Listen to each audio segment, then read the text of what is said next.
Madam President, last Friday, the Council had an emergency session in the wake of Israel's military strikes, violating the sovereignty and territorial integrity of Iran in flagrant violation and contravention of the UN Charter and fundamental principles of international law.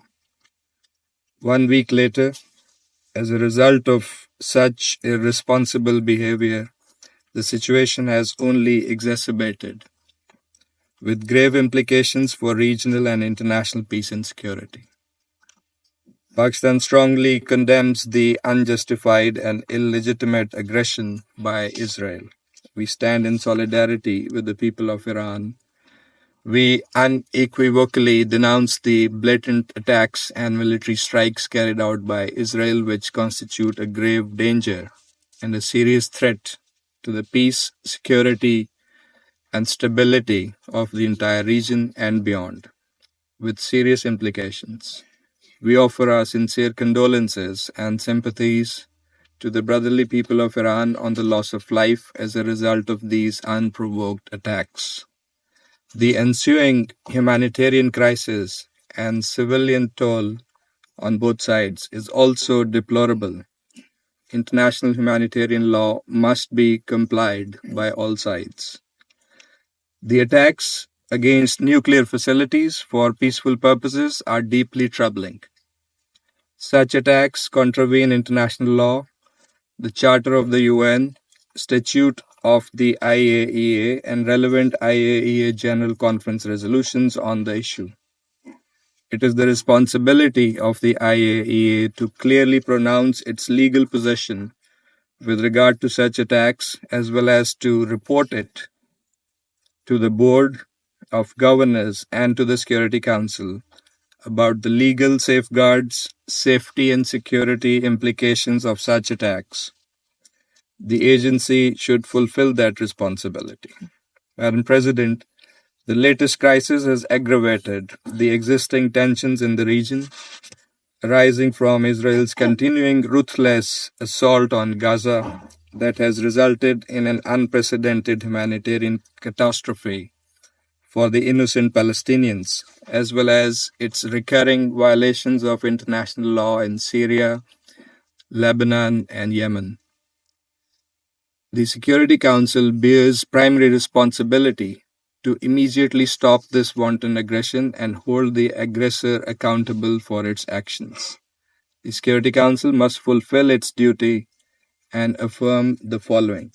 First, categorical rejection and condemnation of Israel's attacks on the Islamic Republic of Iran since 13th of June and all actions that contravene international law and the purposes and principles of the Charter of the United Nations. Second, play its due role to end the hostilities and promote de-escalation for achieving a comprehensive ceasefire before the situation spirals out of control and threatens the peace and stability of the entire region.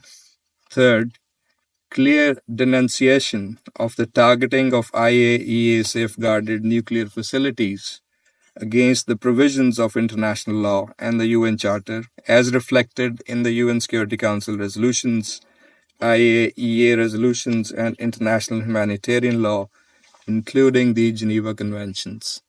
The Security Council must implement its own resolution 487.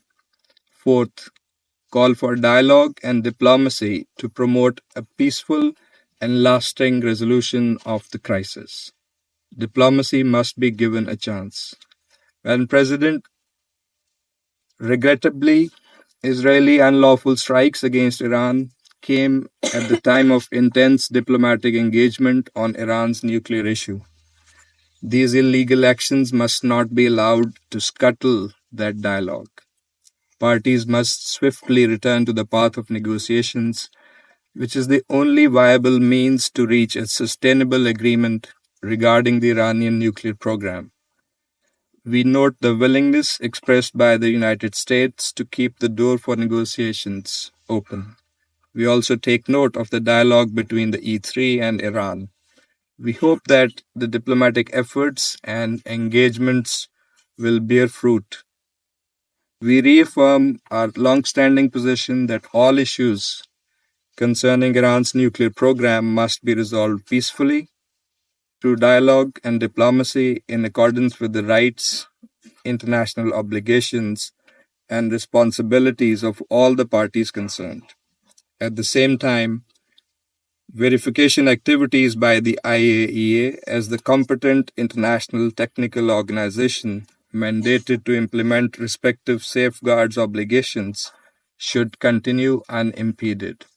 The IAEA must continue its work in an impartial and apolitical manner to provide objective reporting and credible information regarding the issues under its purview.